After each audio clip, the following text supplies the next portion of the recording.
This is the Sixth Man Show, an Orlando Magic podcast, with your hosts, Luke Sylvia and Jonathan Osborne, covering all things Magic basketball. By fans, for fans. Go Magic!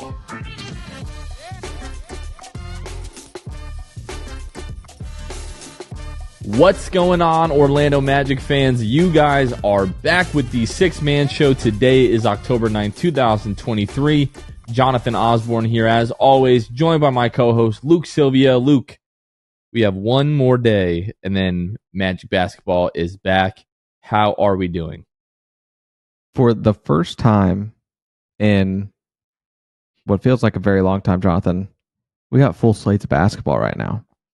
It is preseason, but we will take what we can get. Today, Sunday, as we record this, there's 6 games. Monday, as you guys are listening to this, there's 3 more tonight. Like, there's basketball basically every night. Maybe until the NBA Finals at this point. I feel pretty good about it. So, as you all are listening to this, if you're listening to it on Monday the 9th, it is exactly 6 months to the day since the Magic have played basketball. And they're kicking off the preseason Tuesday night in New Orleans versus the Pelicans. And really looking forward to that. Today's episode, we're going to go through some of our normal housekeeping stuff, talk a little bit about, what has been coming out of training camp. But as we are gearing up for preseason, we're going to talk about what to pay attention to heading into preseason, sort of what our expectations are, and what we'll be looking for through these 4 preseason games as we lead up to the start of the regular season, which, Luke, at this point, we're just barely over 2 weeks away from the start of the regular season. I was talking to Carmen today about how, Tuesday preseason is starting. We both said the same thing. It feels like it's been forever since the Magic have played basketball, but it's also sort of hard to believe that the season is starting again already.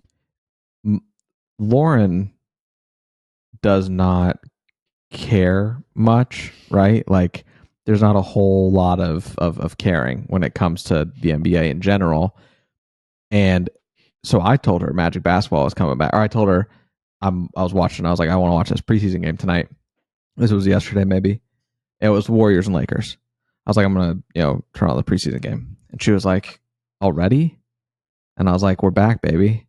We're back. It's on, because for her, she doesn't really think of it as the Magic season. She thinks it was just the NBA consuming all of my time at night. And so she thinks, we just did this in June.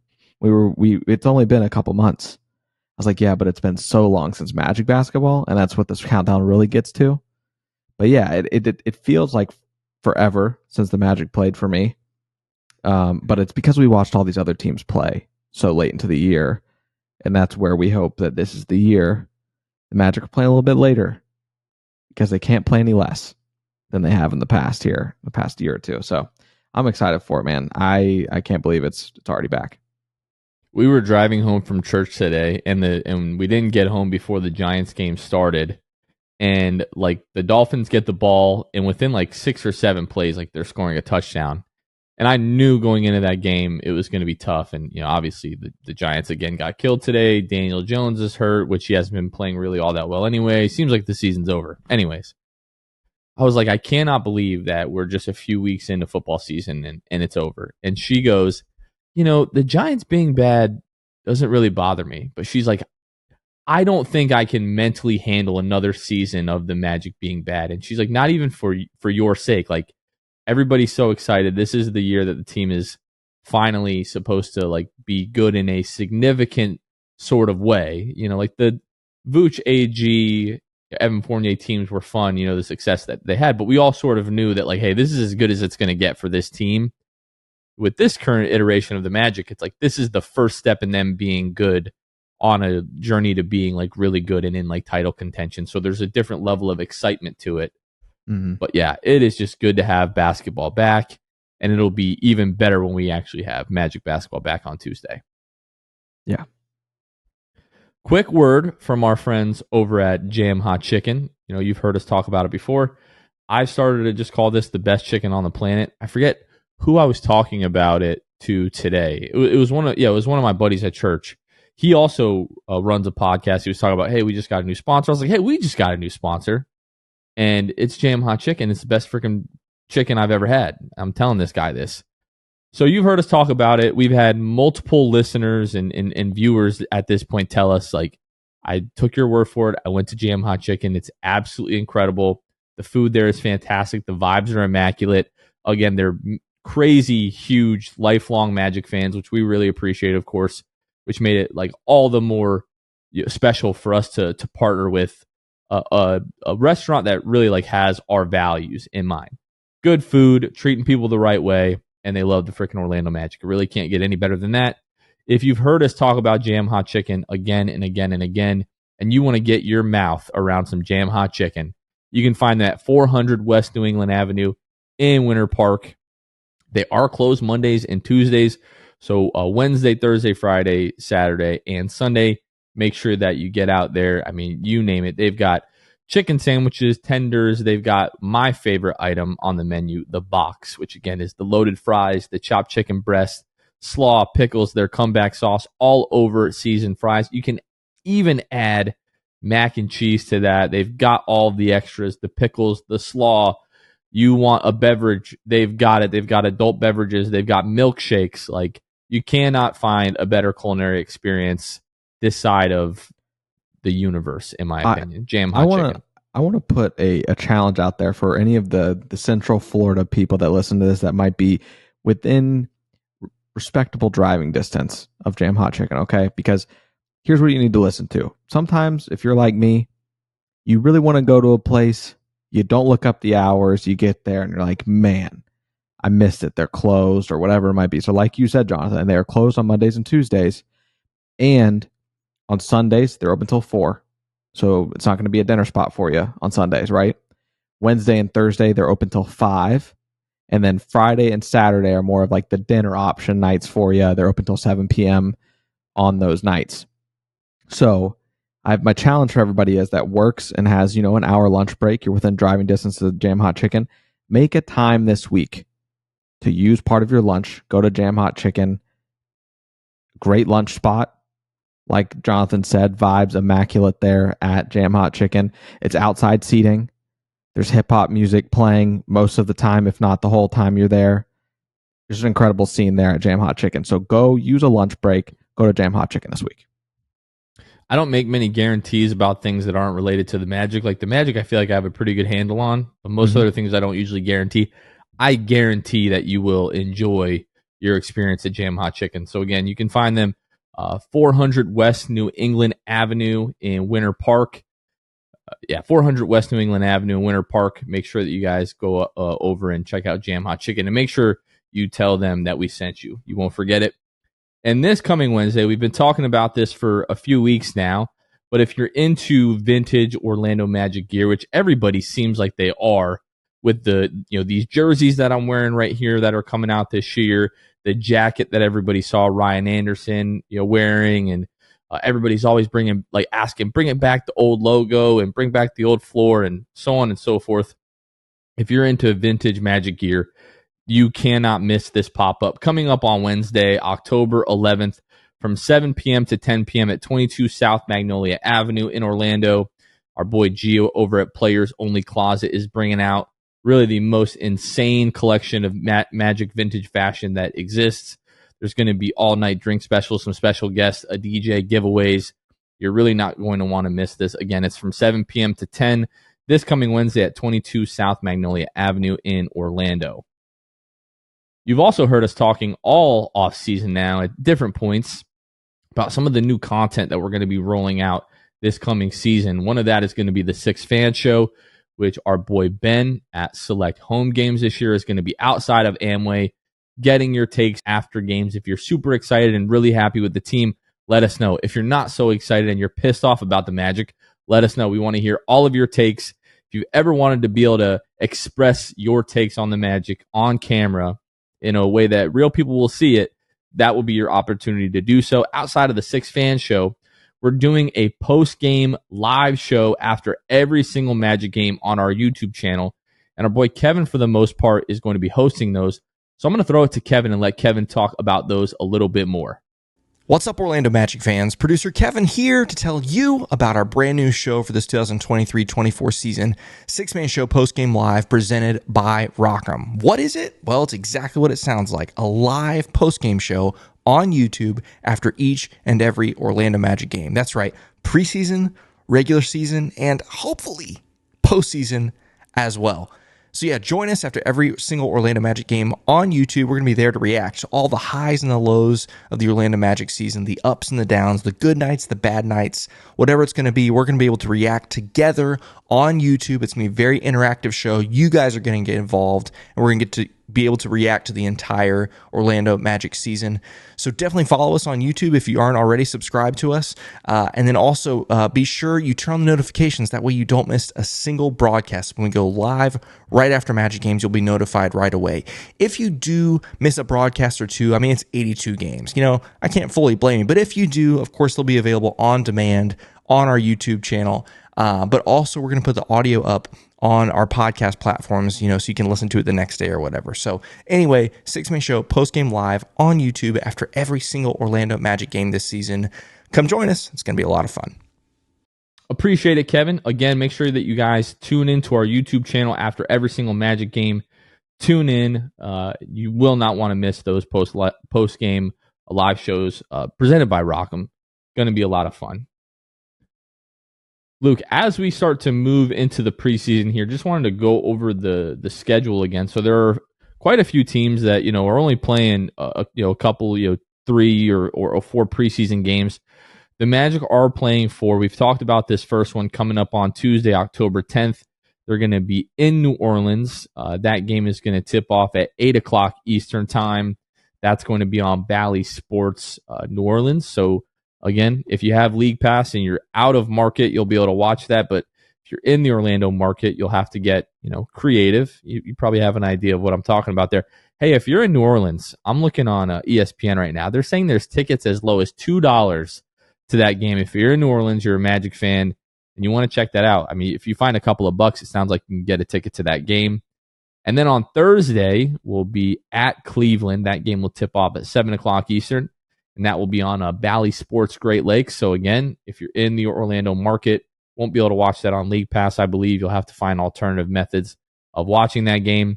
Then we've got the third preseason game on Tuesday, October 17th at home. It's going to be the first home preseason game for the Magic.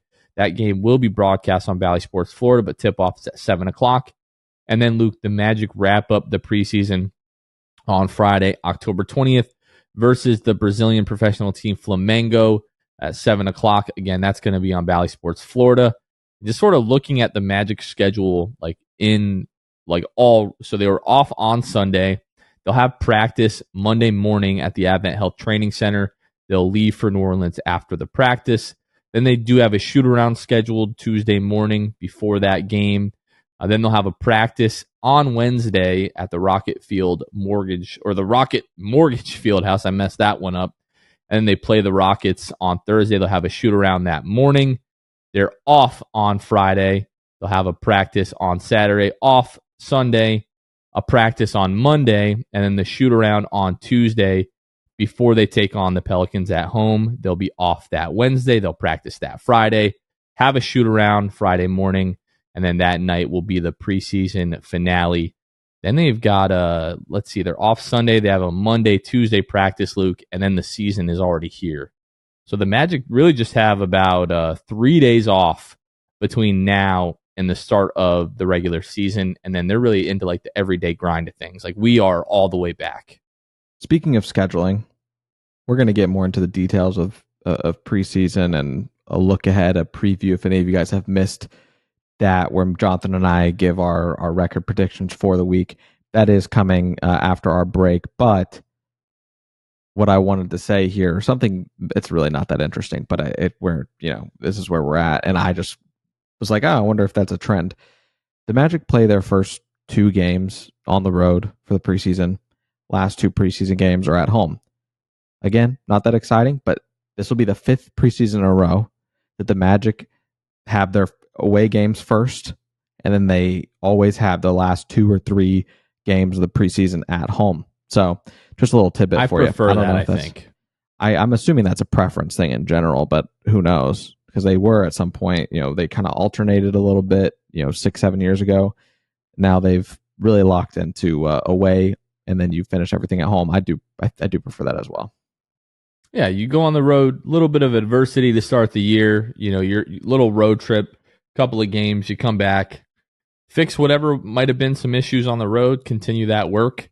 And then you got, I don't love the idea of like the last game being a warm-up game, like a tune-up game, I guess you would call it, against Flamengo. I would rather that be like the first game of the preseason, just to sort of get your feet wet, against Flamengo, because we probably won't see the starters a ton. Probably none of those guys are going to play like upwards of 30 minutes, especially if it's a blowout. It's like, this is supposed to be, I think you mentioned this on our last episode, but like, this is supposed to be like your dress rehearsal before the regular season. And playing Flamengo just doesn't really, they're not terrible. I'm not trying to say that by any means, but they're certainly not an NBA team. It's not the same quality opponent that you might be playing. So, but just really looking forward to having basketball back. I'm looking forward to talking to you about Magic basketball again. It's been 6 months where it's like, all right, well, we really only have a couple of things that we can talk about each episode. And now, like, just, I don't want to call us lazy. I certainly wouldn't do that with the amount that we do this, but it just becomes so much easier to do this podcast when there's actual basketball going on. That's the whole point of the podcast, theoretically at least, is to talk about basketball. So what do you say, like, instead of 6 months on, 6 months off, like, let's get to 7 months this year. If we can have a full extra month of Magic basketball, like, we get into the second round, like, let's get 2 7-rounds, like 2 7-game series, right? Like, you're one game away from the Eastern Conference Finals. You know how awesome that would be this year. The expectations are getting a little bit too high here. People are going to say, "Oh, that's unrealistic," and it might be, but one day we'll have the opportunity to do that, and it'll be really nice, I think. Yeah, that will be a great time, and it does get much easier this time around. It gets harder in terms of the time dedicated to the show come the season. Correct, but it gets so much easier conversationally. There's so many different things we can talk about. I personally, as you share the same sentiment, can't wait for it to start, and we can really just hop on the mic, recap these games, talk about strengths and weaknesses, what this team needs to work on, what they look great doing. Man, it's going to be great. And because we are like putting out more content this year, and like we're making it a point to be more present at Magic games. Like, obviously we have the amazing privilege of, the media credentials. Mm-hmm. And in years past, like, strictly due to the fact that none of us are local to Orlando, it's tough to do that, but we're trying to step that up so that we can have more of a presence, and ultimately the, like, voice of fans can have more of a presence at these games, get your, questions asked and everything like that. So that is sort of, I look forward to it, but it is daunting. Like, when I look at our calendar, and I'm like, man, we almost have something going on every single day throughout the season now. Yeah, and the other thing I'll add, you talk about just having more of a presence when it comes to being at these games as media, and just trying to improve our craft in that respect, and have even more insight to bring to the show, because that is what the main thing, the main takeaway for me last season was that when I went to the games and I was in the room doing the pressers, obviously with Mose, Coach Mose, and the players before and after games, you just feel like you have an even better pulse on the team, and you're able to just contribute more to the show as far as insight, where players are heads are at, because you're in the moment, and you just take it. I don't know if it's more seriously what it is, but to give people an idea, we plan to be able to cover like half the home games this year as media, between producer Kevin, Jonathan, and myself. That's the goal. Also, the other content we're rolling out with the Six Fan Show, our boy Ben Gifford will be there quite a lot this season as well. We're hoping that you can't turn a corner without running into somebody from the Six Man Show this year. That's the goal. As always, if you guys see us, please say hello. any questions as well, because we will be going to more games, Jonathan. If you guys have questions you want us to ask, I can't guarantee we're going to ask them, but some of y'all are wild. Some of y'all want some of y'all are us to get crazy disrespectful and like they will escort you out of the building. We have to maintain some professionalism. And but yeah, if you guys have, because of that, are more presence at games this year, feel free to DM us, tweet us. There's always a chance we see it, especially on Twitter. If you tweet us, we'll probably see it. Doesn't mean, like I said, that we'll use it, but we just might. And we want to really ask the questions that fans want to know the answers to. And now, being at more games, we'll be able to do that more. To your point about like being in the building and sort of having like a better feel for the team, like at least maybe not an overall better feel for the team, but like at least what's going on like in the last couple of games or that night or whatever. Part of it is just like you are around people that are around the team every day. Like you're there before the game, you're talking to Dan Savage or to Josh Cohen, or you might run into David Steele or Jeff Turner or Dante Marcatelli. This year it'll be Kendra Douglas. You'll be like, hey, what's going on? What have you seen? And they're so much closer to the team. They're able to give you that sort of extra level of perspective. Like last year, my guy was Kobe Price. Obviously, I would go to Kobe and be like, hey, what's going on with this, and what's going on with that, and he just always had such a great feel because he was around the team every day. So looking forward to being back in the building, like just being there. It's like it really is I can't believe I'm about to say this. It's magical. Okay. When I sometimes I make that drive and I'm like, man, I'm not like super pumped, especially when the Magic have been bad in previous years. Like that's mainly I'm not always super pumped like to go and watch the team because like there's a good chance we're going to lose tonight. But every single time without failure, whether I'm on the interstate or whether I'm coming down I-4, as soon as I see that building, I just become like a child. Like I literally get giddy and I get the butterflies and I just get so freaking excited walking into that building every single time. And it's especially going to be fun for the season opener, like the home opener. Like we'll all be, I don't know about all of us, but I'll be wearing these. I had to get the T-Max that match these. Your boy's going to be styling and profiling. Call me Ric Flair. Woo! That night. I really, I'm freaking pumped about the season, man. I genuinely cannot wait. It should be fun. I know we've been talking about everything coming out of training camp. And so Cole Anthony was that Saturday, was talking about like, this is the best team that I've been on since I've been here. And he was on, the Vooch, Evan Fournier, Aaron Gordon teams, right? Like after they had come off 2 consecutive playoff runs, and he like very emphatically said, like, this is the best team that I've been on. This is the best defensive team that I've been on. And he's like, we're really good. Like, and he wasn't sort of speaking in code. Like, he's like, no, he's like, we're really good right now. So I just can't wait to see what these guys look like. What I am afraid of, though, just because like I can never have good things in my life. Like I was super pumped about this Giants season, as you know. And that has just turned into be like the absolute worst, most toxic thing in my life right now. I can't have that with the Magic, bro. Like the problem is? I'm getting nervous. The problem is your trust is in Danny Dimes and not Paolo Banchero. You know what I mean? Yeah. There's something to that. They're different animals. They're different animals. Yeah, the closer you get, the more delusional Paolo you get. Paolo Banchero has a much he's got a much better supporting cast around him. I will say that. Yeah. I'm not trying to compare Daniel Jones to Paolo Banchero, but when the rest of your team just cannot do anything at all for the most part, it's hard to be successful. Yeah, and there's also, you talk about your hope for the Giants. You remember the hope you had the day of the first game of the season. That's what you're remembering.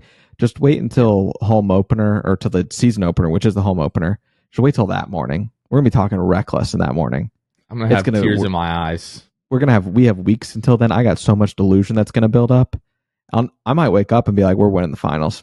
I don't care. What if we go like 4-0 in the preseason and have like an average margin of victory of like 15 points? Like we just destroy the Pelicans twice. We kill the Cavs. We beat Flamengo by like 40 points.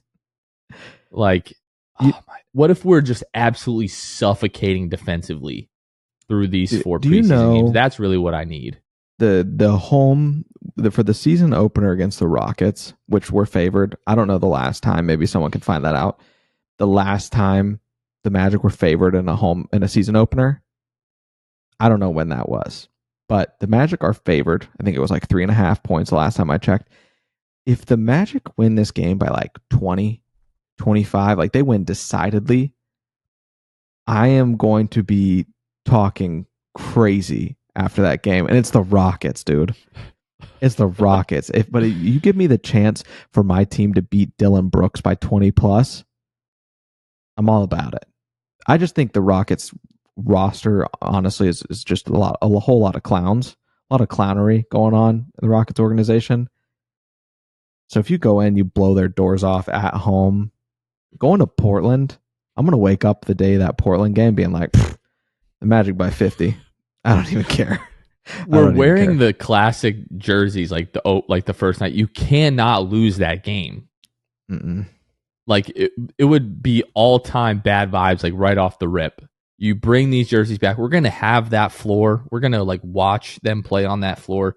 You have to win that game. Like that is a must-win game on the schedule if you're going to be like good this year. Like you just have to beat the teams that you should beat. We talk about this every single year, but like that's a game that you're circling like, no, like we got to come out of the gate and win this game. Portland game probably should be as well. And then if you can split like the Lakers and Clippers and come back, if you go 3-1 on that road trip, or I mean Utah, that game should be competitive. It's your last game of a 4-game road trip, like right off the rip. But if you're able to come back like 2-2, 3-1 on that road trip, and all of a sudden you're like 4-1 through the first 5 games, that's when I'm going to really start talking and acting reckless and bringing out all the receipts. Oh, it's going to be awesome. All right, we're going to talk more in a couple of minutes here about sort of like our expectations for the preseason, what we're going to be looking out for, and all that kind of good stuff. Before we do that, we want to give you a quick word about our Patreon. So if you haven't heard already, we have a Patreon community where you can partner with the show financially to just help us do all the things that we do, plus some. We're always doing giveaways, trying to find different ways to upgrade the show, whether it be equipment or visuals or different resources to just make the content better. Always looking to be able to do that, and we're able to do that like directly due to the support from our patrons. So if you want to join our Patreon, you can find us at patreon.com/the6man show. You can help support the show for as little as $2 a month. So like half of a Dunkin' Donuts or Starbucks coffee. So if you do want to help support the show, but you're like, oh, I can't really give that much, like $2 is a lot, is plenty. Like we really appreciate every dime that comes in from our patrons, from our listeners. And again, it just helps us do what we love doing. So you can find us at patreon.com/the6man show if you want to join the Patreon. And part of the benefits is we shout out every single brand new patron that we have. So this episode is our boy Santi Leon, who joined our elite tier. But he's like, I'm not going to go month to month. He said, I'm going to take advantage of this annual discount where you get a significant discount for just paying for the entire year ahead of time. So he just went the entire year. So a big shout out to our boy Santi Leon. Really, really appreciate that.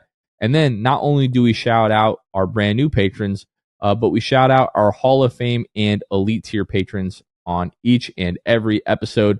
So I'll go ahead and start with our boys over at Court Cousins, Drew Gooden, Armin, Carson Tulo, Jonathan Borges, Normal, Magic Player History, Gabe Gaines, Wiffle, Michael Martin, Jamel Miller, Michael Salapong, Donkey Punch, Dave, Palowin, Francis Warren, Pierre A, Dylan Holden, Mr. Mikey, Eduardo Sanchez, Drummy, Danimal, Dodo 15, Bobby Skinner, PV in the Mix, Goody 93, Teddy Sylvia, Eric Lopez, Fuchsia, Juan Geraldo, Bill Fulton, Edmund Lagone, Jose Esquilin, Destined for Greatness, Caleb Pete, Cannibalism, Time Mr. TV, ESPN Really Sucks, Gear 95, Shred Jr., Bruce, Half Freak, and Shahin 177, Bobby the Don, Himlo, Ben Himro, RM Prop 221, Ray Pastrana, Magic Kid 714, Spanking Season, Soft Taco, Fuego Nando, Victor Cologne, Irish Magic Mike, Austin Lampy, Random Hustle, Only Franz, Maria, Keith Wallace, Fritz, Currency Kev, Bruv Sal, Kason Green, and again, our boy Santi Leon, our newest patron. We appreciate all of our patrons and our Elite and Hall of Fame tier patrons.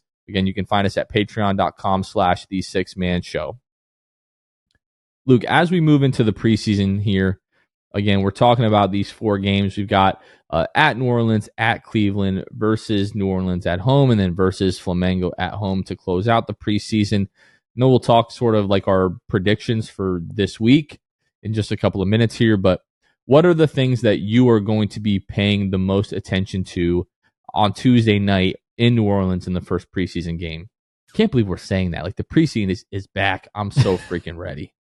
I think so. I really a lot of times, like if y'all are like me, I forget a lot about the preseason prior. Every time we come into preseason, I don't remember how players did. I don't remember what we'd seen. I knew Paolo looked pretty good, even efficiency wise last year, but his first game was not that. First time in a Magic uniform that wasn't, Summer League, obviously. Goes 2 of 9 from the field, 8 points, but he gets to the free throw line, shoots 4 free throws. These are the things that you're able to keep up on. I think that what I'm going to dwell on in this preseason is what this team is doing well. Because yes, Paolo struggled from the field last year at times, right? We know that. We know about his February stretch where he couldn't buy a 3-pointer. We know there are going to be struggles, but I like to focus more on what they're doing well because it's a good indicator of the future of like what the season is going to look like. So from that game, what I'm going to do is just hone in on what these guys are excelling at.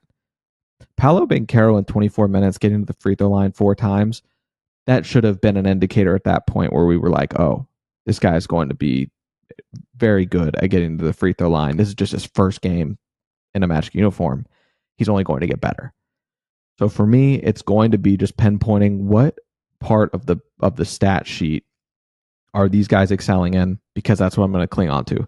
Not the fact that, if Paolo maybe shoots poorly from the field to start this, would I like him to have an incredible game? Absolutely. Do I expect him to score 15 plus points? Of course. But that being said, I'm really just going to hone in on those positives when it comes to this first preseason game. I think for me, one of the things that I'm going to be looking at is individual improvement.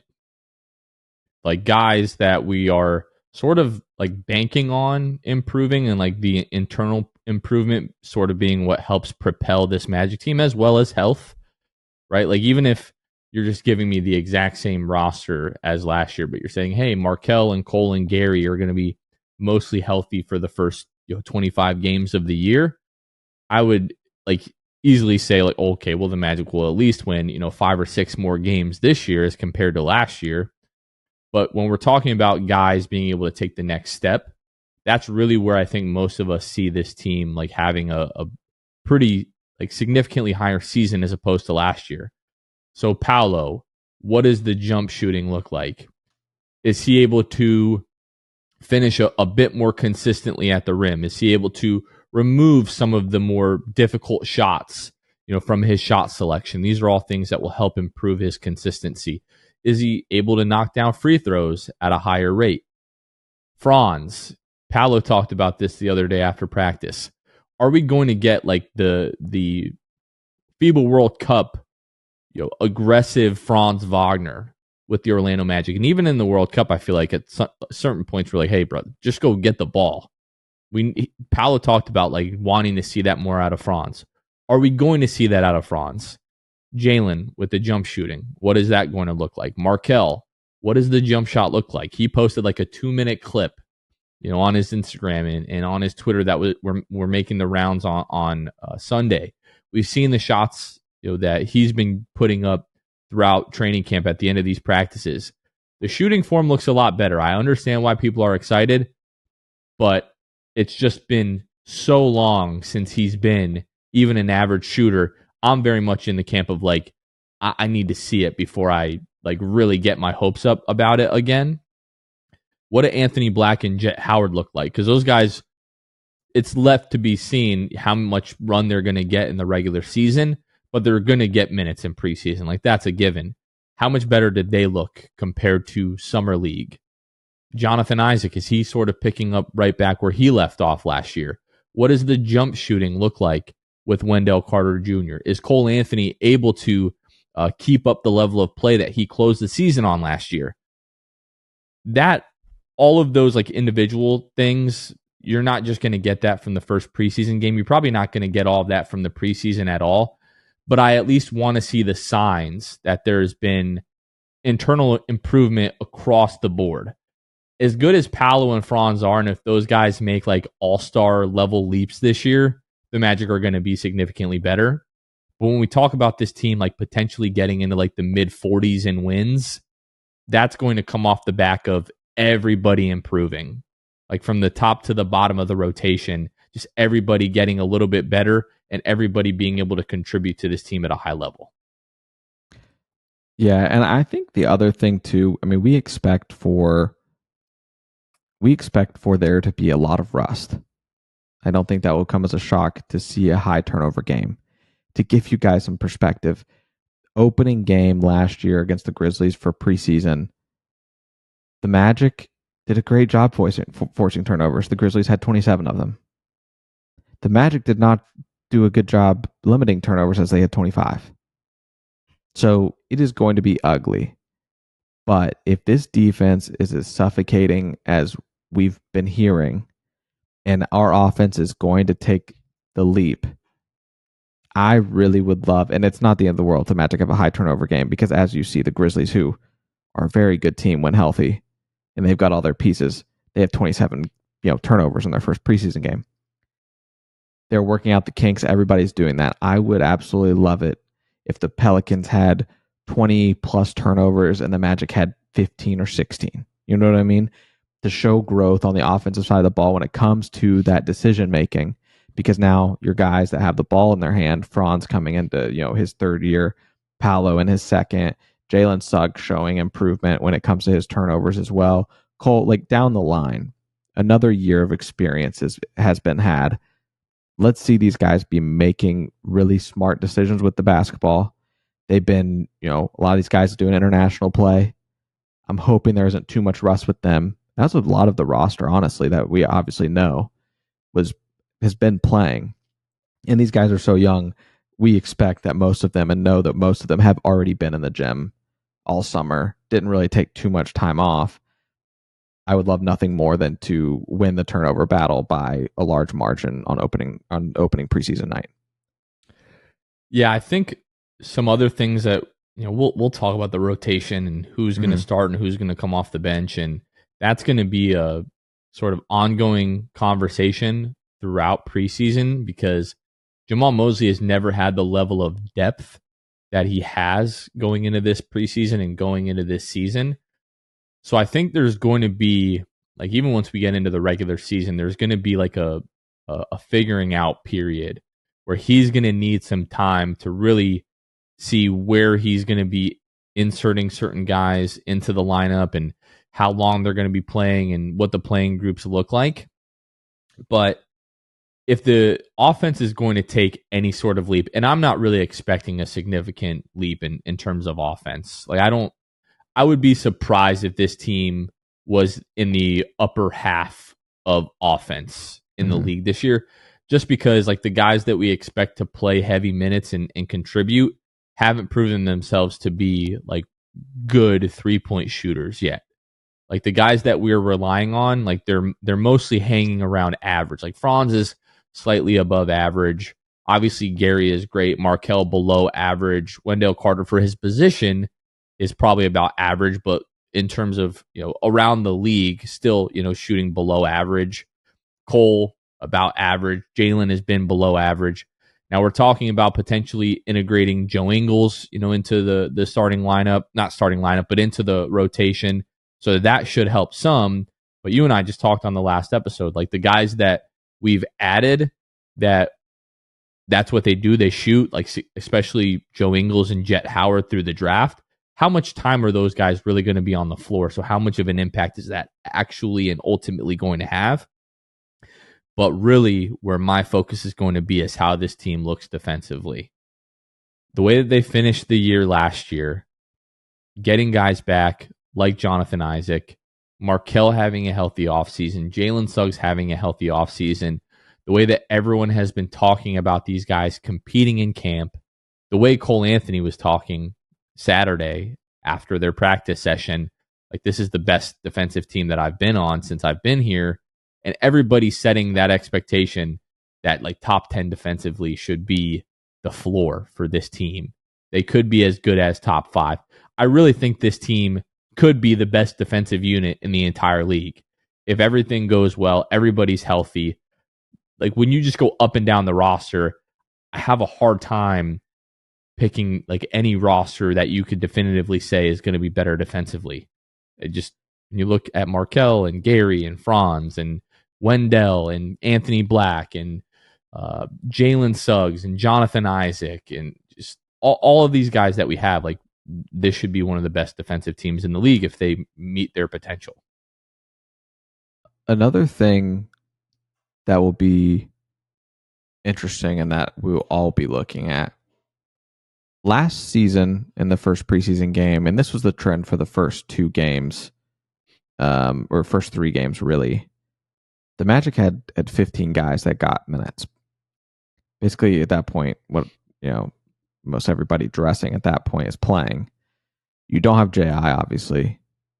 You don't have Admiral, who was out apparently to a sore left knee. Franz was out. Fultz obviously out. Gary Harris out with his knee. You had a lot of guys out. And so, as a result, you had some guys playing spot minutes, right? Aleem Ford, Xavier Simpson, Devin Kennedy, Kevon Harris, Caleb Houston. All those guys played 10 minutes or less in that first preseason game.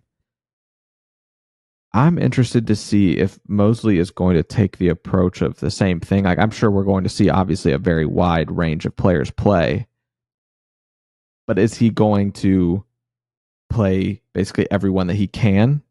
And people will just end up playing like 5-6 minutes, I'm sure. But now your roster is healthy and better. You're not going to have guys like Aleem Ford, similarity, skill-wise, Xavier Simpson, those type of guys. You're really not going to have them playing too many minutes at all, if any. Mosley's going to have to make some decisions. Like, not everybody deserves to play, but you're going to have to showcase some of this. You're going to have to work with what lineups work well, and it's going to be a lot of mixing and matching, which we expect. So that's what I'm interested to see, is this minute distribution. Because last year, in the first game of the preseason, Paolo plays 24 minutes, Dell plays 21, Bamba in the starting lineup plays 21, Cole Anthony plays 21, Jalen Suggs plays 17.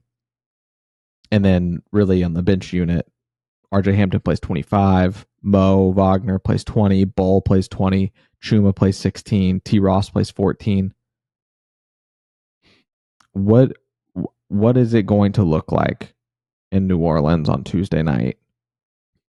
I genuinely have no idea. I expect a large range of players, but those players, this team is just so deep. They're not going to win the NBA Finals this year, but they do have a ton of talent from top to bottom. So what is Mosley going to do? Is he going to play the starters all 20 plus minutes, basically? He did that in every preseason game for the most part. And also the other takeaway, too, when looking at last year, the game against the Grizzlies, the fourth preseason game, was really the dress rehearsal. That's how they treated it, at least. Paolo plays 27 minutes, Franz plays 30, Dell plays 31, Cole plays 31, T. Ross plays 28. Those were the starters. Played exceedingly more minutes than anybody else on the roster. Rotation shortens. So maybe by the time we get to that fourth preseason game, we'll have more of a tighter rotation, and that will thankfully be kind of a dress rehearsal instead of having to wait till the Flamengo game. That's my hope. Well, last year, so I went back to the season opener last year, on the road versus the Pistons, and you didn't have everyone healthy, of course, but the starting lineup was Franz, Paolo, Wendell, Terrence Ross, Jalen Suggs. Cole didn't play. Obviously, Markelle didn't play. Gary Harris didn't play. So it's sort of hard to go back to last season and look at the preseason minutes and sort of predict like how that's going to work this time around. You and I have talked about this a ton, sort of off air. We saw the first day of training camp, Gary Harris started. The second and third day, Jalen Suggs started. We haven't seen much since that third day of like the actual playing groups. We've seen guys in different colored jerseys, and I'm sure at some point they've mixed up the playing groups a bit during training camp. But man, what I would give to see what the playing groups were day 4 or day 5. Because if you have 3 straight days of Jalen Suggs playing with the starters, that's significant. If you have Gary Harris the first day, then you have Jalen Suggs day 2 and 3, and you go back to Gary Harris, that is significant. Now, listening to the Pod Squad, who released their sort of like season preview episode a few days ago, most of those guys seem convinced that Gary Harris is going to be starting just because, well, not just because, but part of the reasoning that they gave is that's how you ended the season last year. So it makes sense from a continuity perspective to just start with that lineup to start the year, because that's the group that has played the most together, and when they were all healthy, played pretty well. But that's something that I'm looking forward to seeing. And the bad part about it is we can't just see the first lineup from the first preseason game and assume that whoever is starting there is starting, unless it's that group. If it's Markelle, Gary, Franz, Paolo, Wendell, that's probably the starting lineup on opening night. You think so? But I think so. I think if they start that way in preseason after ending the year that way, that to me would point to them starting the regular season that way. Now, I've been thinking about this a lot since listening to that Pod Squad episode. I don't think that means that Jalen doesn't have a path to being the starting shooting guard this year, even with Gary Harris on the roster. Like, I don't think it's necessarily, Gary starts the season, and if they're going to move him at the trade deadline or buy him out or whatever, that's when Jalen will start. Jalen still has a lot to prove. Jalen has to prove that he can stay healthy, one. He has to prove that he's able to knock down open shots this year and that he's able to limit turnovers. Everything else, you kind of know what you're getting from Jalen. Can create his own shot, can get to the rim. Obviously, elite defender. But if he's able to clean up the decision-making and knock down open shots, I think, pretty early on, it'll be clear that, like, okay, now is the time that we sort of hand the keys over to Jalen Suggs. Because it's a fine line, right? You want to make the playoffs this year, but you're also not selling out for this year. Like, you're still evaluating, you're still developing for the future. So I think there are arguments to be made on both sides here. That, it's Gary Harris, and it'll be Gary Harris until he's no longer here. Or no, it could be Jalen right now, or Jalen could wrestle it away from Gary pretty early on, or he could just take over once they've decided they're going to move on from Gary, if that happens at all. Which I'm not sold on. Yeah, the biggest thing is that I'm pinpointing this year for Jalen is going to be, and what I think can get him into the starting lineup if he doesn't start there in the regular season, is going to be his ability to catch and shoot. Like you said, knock down open shots. A lot of open shots don't come because you create them. A lot of open shots are coming because you made a move off ball and got yourself open, however you did it, and you're able to knock down, and we can trust. Just don't think you can make it, and they're like, yeah, leave that guy open. Exactly. At some point, right, those shots come from just being off ball. Jalen Suggs is not going to be a ball dominant player because you've already got so many on this team. So he has to excel in that area. And that is an area that he has struggled with since college. That was a big thing for the people that had done maybe a little bit deeper dive than the normal fan. The criticism with Jalen Suggs was that, oddly enough, whereas your catch and shoot should be better because you have time to get set, your hands are ready, all you got to do is shoot the ball. For whatever reason, Jalen Suggs has just been better off the dribble when it comes to shooting. So if he's able to make that leap and be a better catch and shoot player, he will see a path to even more minutes, and maybe not starting the game, but he will definitely be finishing them.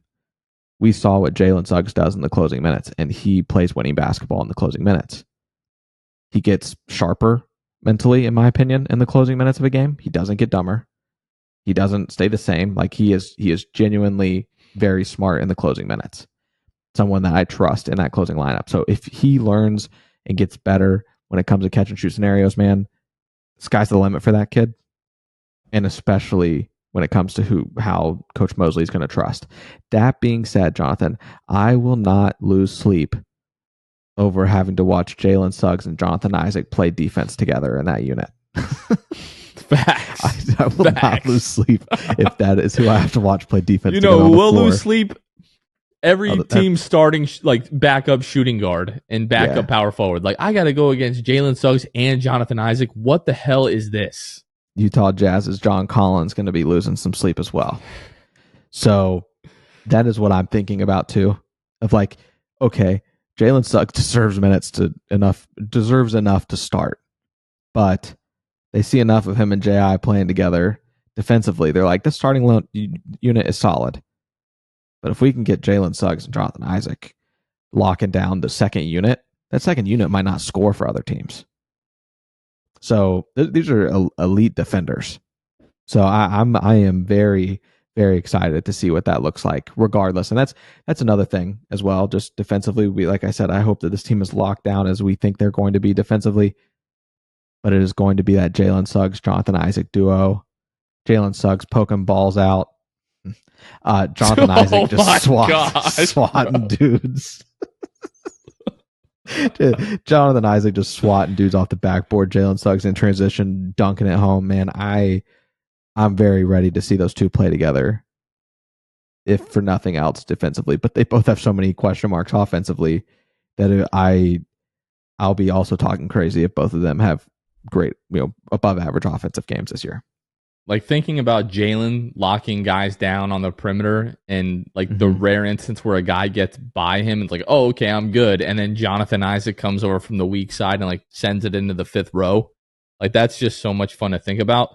Let's close with this because, again, you and I have talked about this off air, but we haven't really talked about it on the pod. Yeah. Are we going to start the season? Are we going 9-man rotation? Are we going 10? Is there 11 guys? What does that look like for you, and who are they? To start the regular season or preseason? Regular season. Okay, that's what I figured. Yeah, because preseason we're probably going 15 deep. Regular season, to start the season, I think you're going to see 11 to 12 guys play. 12? I think you can get... Now, listen, don't take that the wrong way. I'm not saying that 12th man's going to be playing 12 minutes. There's just not enough minutes to go around. You're going to get some guys, the 11th and 12th man, maybe playing spot minutes. If it is a competitive game, not a blowout, then I think you see a couple guys, that 11th and 12th man, playing like 6 minutes, maybe. But I just think there's so much, especially with J.I., and if he's on this minute restriction, that he doesn't think would happen if it was up to him. But we very well know that he's going to be on a minute restriction, I think. That would be crazy, man.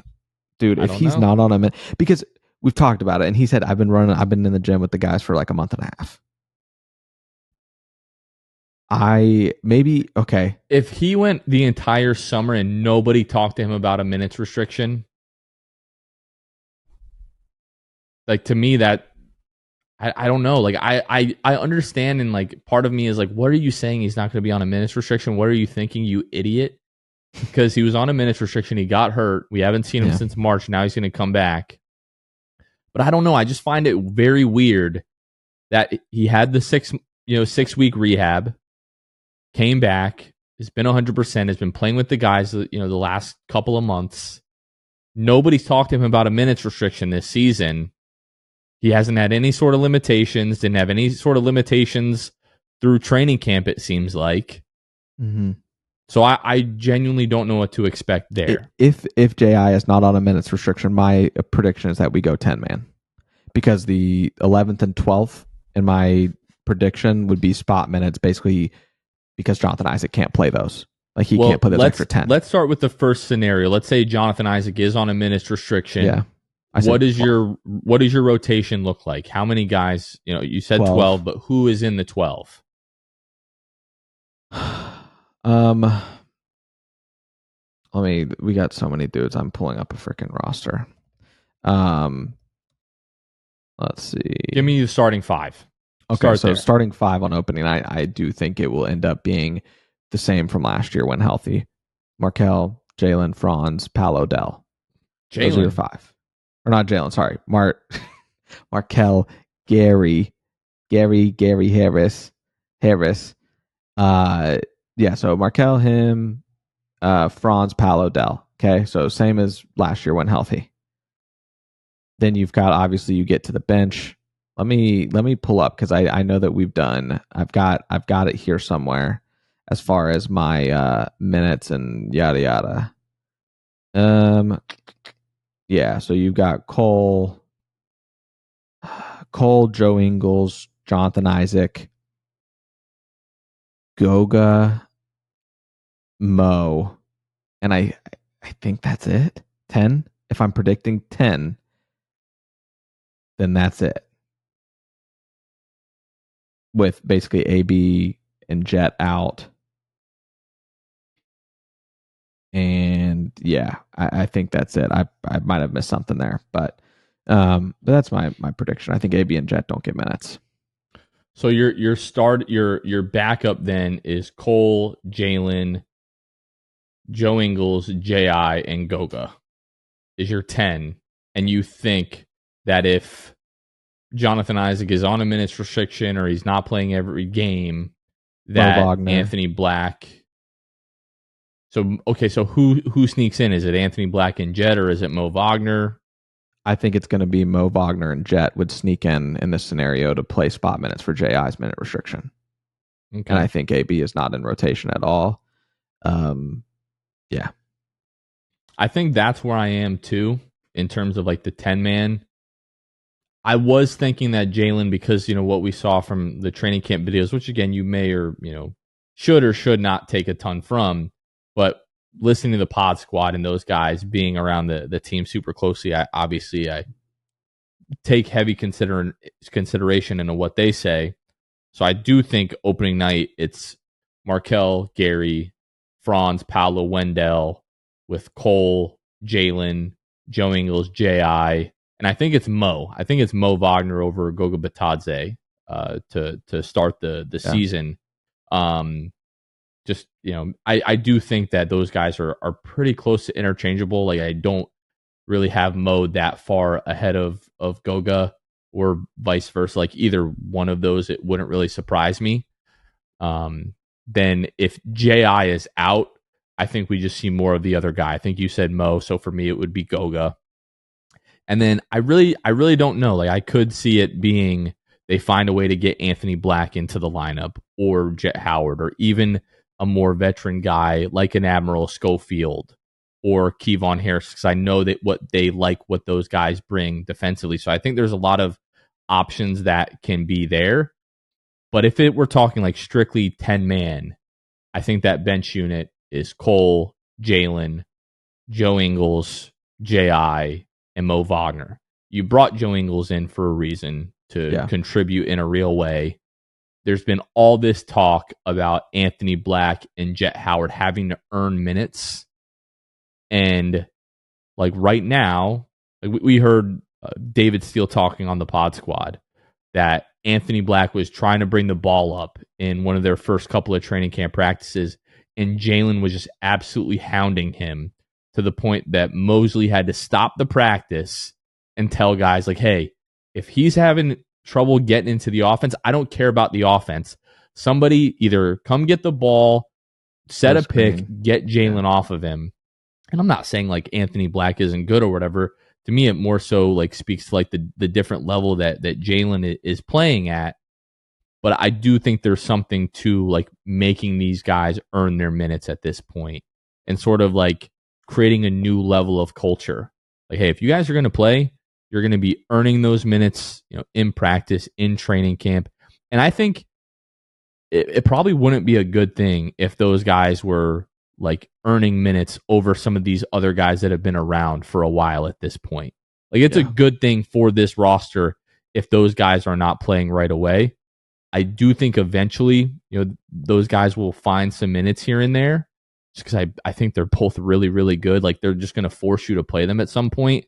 And then this becomes a really difficult question of Markel, Gary, Cole, Jalen. That might be what forces the Magic to say, okay, we're gonna move Gary, maybe sooner than they had originally anticipated, if Jet is just so good that you have to play him, or AB is so good that you have to play him. it makes it easier to make a move like that. But these are the things that we're going to be watching in preseason and paying attention to, and hopefully by the third or fourth preseason game, we have a better idea of these things that we've been talking about here. Mm-hmm. I think that's going to do it for this one. I don't really have anything else. I'm just pumped. I literally cannot wait to watch Magic basketball. Well, let me clarify. There's many other things that we could go right now directionally, but we are coming up at, this episode's going to be more than an hour. So hope you guys enjoyed this one. We could go on and on about all of this. Tuesday night, Magic basketball. As you're listening to this, we have Magic basketball tomorrow. One more sleep. You wake up and it's every man for himself. You got to find a stream, or NBA League Pass. So we will see you guys. Obviously, we will all be butts on the couch Tuesday night, ready to watch our guys go. I'm pumped for it. And our boy Kevin is going to be doing the post-game lives for every single one of these preseason games, sort of getting those reps under his belt as we head into the regular season. So we'll be on the lookout for that.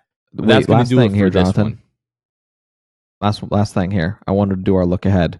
2 games this week. Oh, we did forget. 2 games this week. It's been a while. You've got the Pels and the Cleveland Cavaliers. That's the only 2. You got the Tuesday game, the Thursday game, and then you don't play again until the next Tuesday. So for the 2 games this week, Jonathan, you got a prediction for me? We go 1-1. Okay. We go 1-1. We win the first one. Mm-hmm. We lose the second one. I think this team, these young guys, come preseason, they're the stereotypical tryhards. They're the guys just sweating, earning minutes, displaying how good they are, how much growth this team has made. I think you go 2-0. Remember, the guys, last season, preseason, not fully healthy at all. Same team that went 5-20, went 4-1 in the preseason. Don't put stock into the results of these games. Look for the specific things. That being said, Magic are going 2-0 this week. On the road. I like it. 2-0. Look forward to it. All right, let's wrap it up. For Luke Sylvia, this has been Jonathan Osborne. You all have been listening to The Sixth Man Show, and we will catch you guys next time. See ya. Thanks for listening to The Sixth Man Show. Be sure to subscribe on iTunes and Spotify to get new episodes downloaded directly to your phone. If you enjoyed the show, please take a minute to give us a 5-star rating and a review. It helps out the show a lot. Follow us on Twitter, Instagram, and Facebook at Sixth Man Show. We'll catch you guys next time. Go Magic!